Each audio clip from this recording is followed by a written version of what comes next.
ಇನ್ನು ಮುಂದೆ ನಿಮ್ಮ ನೆಚ್ಚಿನ ಧಾರಾವಾಹಿಗಳ ಫುಲ್ ಎಪಿಸೋಡ್ಗಳು ಸನ್ ನೆಕ್ಸ್ಟ್ ಆಪ್ನಲ್ಲಿ ಮಾತ್ರ.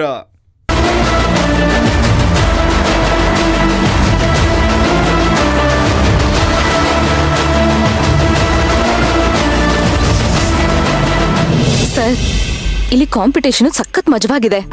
ಯಾರ್ ಗೆಲ್ತಾರೆ ಅನ್ನೋದು ಒಂಥರ ಸಖತ್ ಕ್ಯೂರಿಯಸ್ ಆಗಿದೆ.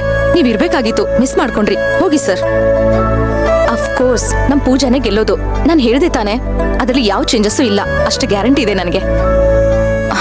ಅದೆಲ್ಲ ಸರಿ, ನೀವ್ ಆದಷ್ಟು ಬೇಗ ಮನೆಗ್ ಬನ್ನಿ.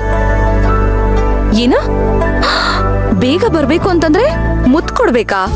ಸರ್ ಸರ್ ಸರ್ ಒಳ್ಳೆ ಏನ್ ಸರ್ ನೀವು ಲಾಯರ್ ಆಗ್ಬಿಟ್ಟು ಲಂಚ ಕೇಳ್ತಿರಲ್ಲ, ಏನು ಅನ್ಸಲ್ವಾ ನಿಮ್ಗೆ? ಆಯ್ತಾಯ್ತು, ಕೊಡ್ತೀನಿ. ಕಣ್ಮುಚ್ಕೊಡಿ, ಒಂದೇ ಒಂದ್ ಕೊಡೋದು, ಸರಿನಾ?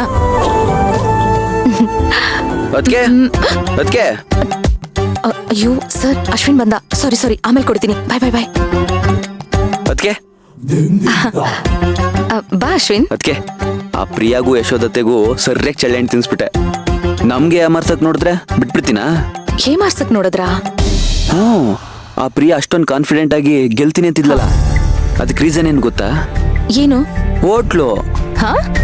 ಹೌದು, ಅದಕ್ಕೆ ಆ ಪ್ರಿಯಾ ಮತ್ತೆ ಅತ್ತೆ ಸೇರ್ಕೊಂಡು ಅಜ್ಜಿ ಹೇಳಿರೋ ಐಟಮ್ಸ್ನ ಹೋಟೆಲಿಂದ ಆರ್ಡರ್ ಮಾಡಿದ್ರು.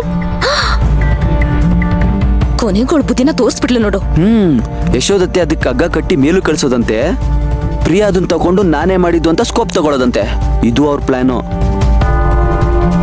ಅಬ್ಬಾ, ಆದ್ರೂ ಆ ಪ್ರಿಯನ್ ತಲೆನೇ ತಲೆ ಕಣೋ. ಆದ್ರೆ ಒಳ್ಳೇದಕ್ ಮಾತ್ರ ಉಪಯೋಗಿಸಲ್ಲ ಅಷ್ಟೇ. ಅದಕ್ಕೆ ನಾನ್ ಬಿಟ್ಬಿಡ್ತೀನಾ? ಯಶೋದತ್ತೆನ ಡೈವರ್ಟ್ ಮಾಡಿ ಆ ಫುಡ್ ಕ್ಯಾರಿಯರ್ನ ನಾನು ಇಸ್ಕೊಂಡೆ.